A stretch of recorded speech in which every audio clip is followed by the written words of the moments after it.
सर्व स्वामी सेवेकरांना श्री स्वामी समर्थ. तर तुमचं प्रियालयस या चॅनलमध्ये अगदी मनापासून स्वागत आहे. दत्त जयंतीनिमित्त आपल्या स्वामी महाराजांची अतिशय प्रभावशाली सेवा आहे की जी सेवा आपल्याला अगदी 3 दिवसामध्ये करायची आहे. आपल्या स्वामी महाराजांची दत्त जयंती ही 4 डिसेंबरला आहे.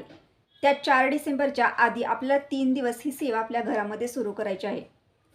काही स्वामी भक्तांना गुरुचरित्राच्या पारायणला बसता आलं नाही किंवा काहींना 21 दिवसात सेवा करणं शक्य झालं नाही. काही स्वामी भक्तांना 7 दिवसात सेवा करणं शक्य झाले नाही. अशा स्वामी भक्तांनी आपल्या घरामध्ये अगदी कमी वेळात ही 3 दिवसात सेवा नक्कीच करा. सेवा खूप प्रभावशाली सेवा आहे आणि आपल्या सर्वांना माहिती आहे की हे दत्त जयंतीच्या आधी ज्या पण सेवा आपण करतो त्या सेवा ह्या त्वरित फळ देणाऱ्या सेवा असतात आणि खूप प्रभावशाली सेवा आहे. सेवा करण्यासाठी तुम्हाला 10 ते 15 मिनिटच लागू शकतात. ज्या स्वामी भक्तांकडनं दत्त जयंतीनिमित्त कोणत्याच सेवा झाल्या नाहीत, कोणत्याच सेवा ते करू शकले नाहीत, अशा स्वामी भक्तांना नक्कीच हे 3 दिवसाच्या सेवा आपल्या घरामध्ये नक्कीच करा. दत्त जयंतीच्या आधी म्हणजे दत्त जयंती जेव्हा असते, जेव्हा आपण गुरुचरित्र पारायणला सुरुवात करतो तेव्हा त्या पारायणची सांगता ही 8व्या दिवशी केली जाते.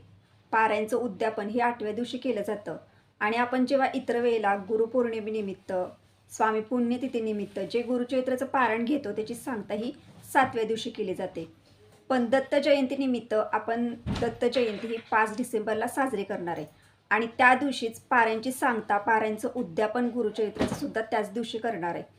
पण पोथी वाचन हेच 4 तारखेला पूर्ण होणार आहे. परंतु दत्त जयंतीनिमित्त आपण हे 5 डिसेंबरला सेवा ही 2 तारखेपासून सुरू करायची आहे. 2 तारखेला तुम्ही सेवा करायची, तुम्हाला 3 तारखेला सुद्धा सेवा करायची आहे आणि तुम्हाला 4 तारखेला सुद्धा सेवा करायची आहे. आता 4 तारखेला दत्त जयंती तर आहेच, पण आपण केंद्रानुसार दत्त जयंती 5 डिसेंबरला साजरी करणार आहोत. तर ही सेवा घरामध्ये का करायची? तर आपल्या आयुष्यात ज्या पण अडचणी असतात, जे पण दुःख असतं, जे पण संघर्ष असतं, ज्या पण समस्या असतात, पैशाचे प्रॉब्लेम असतात, ह्यातून सुद्धा आपल्याला नक्कीच मार्ग मिळतो. ह्यासाठी आपण आपल्या घरामध्ये ह्या सेवा करायच्या आहेत. दत्त जयंतीनिमित्त आपण ज्या पण सेवा आपल्या घरामध्ये करत असतो त्या सेवेचं फळ हे स्वामी महाराज आपल्याला त्वरित देत असतात. आणि ज्या वेळेला आपण ह्या सेवा घरामध्ये करतो त्यावेळेला जेव्हा आपल्यावर अचानक संकट येतं, जेव्हा आपले सर्व मार्ग, सर्व रस्ते जेव्हा बंद होतात, त्यावेळेला स्वामी महाराज हे स्वतःहून आपल्याला रस्ता दाखवतात, मार्ग दाखवतात आणि आपल्याला त्या अडचणीतून सुद्धा बाहेर काढतात.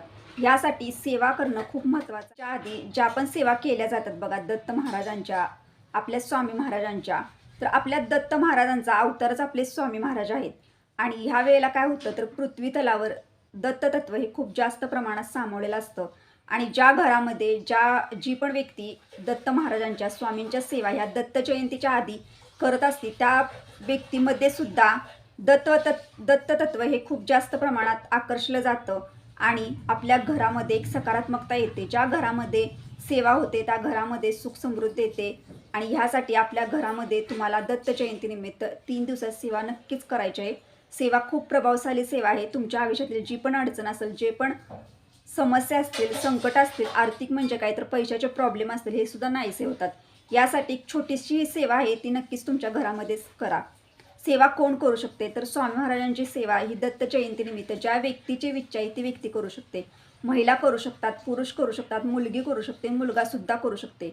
आपल्या स्वामी महाराजांची सेवा ही प्रत्येक व्यक्ती करू शकते. ज्या व्यक्तीची इच्छा आहे ती व्यक्ती मनापासून सेवा, त्यामध्ये 3 दिवसात सेवा करणार त्यावेळेला आपल्या घरामध्ये आपल्याला मांसाहारी बनवायचं नाही.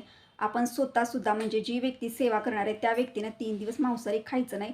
आपल्याला शुद्ध शाकाहारी भोजन जेवायचं आहे. तर आता हा एक नियम आहे सेवेसाठी. आणि आता तुम्हाला एक सांगते की सेवा कोणती करायची. तर आपल्या घरामध्ये आपल्याला संध्याकाळी, तुम्ही ही सेवा सकाळी करू शकता देवपूजा झाल्यानंतर, किंवा दुपारी 4:30 वाजता सुद्धा करू शकता, किंवा संध्याकाळी तिन्हीसांच्या वेळेला, ज्या वेळेला लक्ष्मी आपल्या घरामध्ये येते त्यावेळेला जरी सेवा केली तरी चालेल. तुम्हाला जेव्हा सकाळ, संध्याकाळ, दुपार वेळ मिळेल तेव्हा करा. फक्त 12 ते 12:30 मध्ये आपल्याला सेवा करायची नाही. ही आपल्या स्वामी महाराजांची, दत्त महाराजांची भिक्षेची वेळ असते. त्या वेळेमध्ये आपल्याला कोणत्याही प्रकारचे पोथी वाचन, कोणतीही स्वामींची, कोणती दत्त महाराजांची सेवा करायची नाही. त्यानंतर तुम्ही दिवसभरामध्ये नंतर ह्या सेवा करू शकता. तर आता सेवा अतिशय सोपी सेवा आहे. तर तुम्हाला काय करायचं तर आपल्याला 2 मंत्र सांगणार आहे तुम्हाला मी. अतिशय प्रभावशाली मंत्र आहेत आणि दत्त जयंती निमित्त आपल्या घरामध्ये सेवा करायची. तर ह्या 2 मंत्राच्या तुम्हाला एक माळ करायची आहे. ज्या वेळेला तुम्ही सेवेला सुरुवात करणार त्यावेळेला आपल्या स्वामी महाराजांजवळ म्हणजेच आपल्या देवघराजवळ दिवा, धूप आरती लावायची आणि बसण्यासाठी आपल्याला असं मंत्र मी तुम्हाला सांगते. मंत्रवर स्क्रीनवर सुद्धा मी दिलेला आहे, तो बघून घ्या. तर मंत्र आहे ओम नमो भगवते दत्तात्रय नमः. या मंत्राची तुम्हाला एक माळ घरामध्ये हा एक मंत्र झाला. आणि अजून एक मंत्र आहे ओम द्रा दत्तात्रय नमः. हा मंत्र आहे, वर स्क्रीनवर हा सुद्धा मंत्र दिलेला आहे. तर ह्या दोन्ही मंत्राची तुम्हाला प्रत्येकी एक एक माळ घरामध्ये करायची आहे.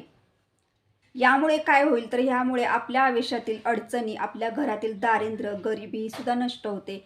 आपल्या घरामध्ये लक्ष्मी निरंतर वास करते. आपल्या घरावरती दत्त महाराजांची, स्वामी महाराजांची कृपा पठण झाल्यानंतर, मंत्राची माळ जप झाल्यानंतर आपल्याला संध्याकाळी आपल्या घरामध्ये जो पण गोड पदार्थ असेल त्या पदार्थाचा स्वामी महाराजांना नैवेद्य दाखवायचा आहे.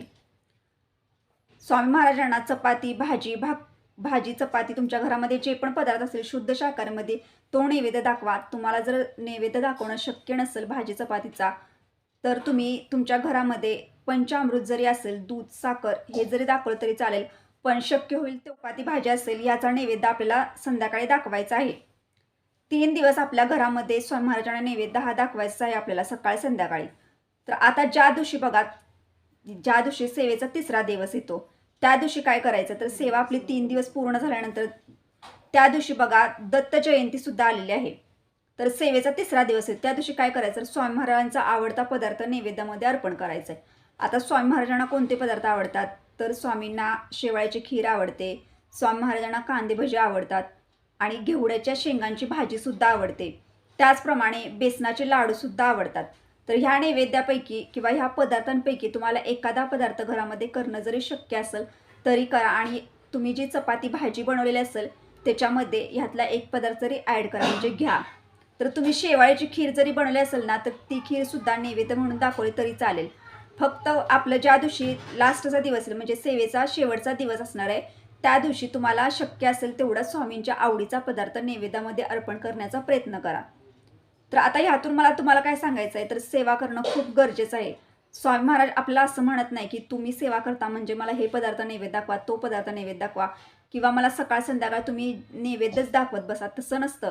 तर आपल्याला एक चांगलं वाटतं की आपण सुद्धा स्वामींची सेवा करतो, स्वामींची पोथी वाचन करतो आणि सेवा झाल्यानंतर आपल्याला आपल्याकडून स्वामींना कोणती तर गोष्ट मिळावी किंवा आवडीची वस्तू आपल्याला अर्पण करता यावी, यासाठी आपल्याला आवडीचा पदार्थ नैवेद्यामध्ये अर्पण करा.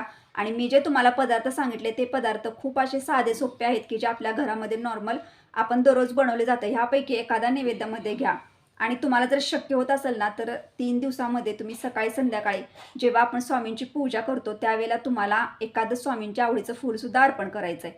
तर तुम्ही पिवळा चाफा अर्पण करू शकता, मोगरा अर्पण करू शकता, त्यानंतर गुलाबसुद्धा अर्पण करू शकता आणि त्यानंतर बघा झेंडूचं फूल असतं ते जरी मिळालं तरी चालेल.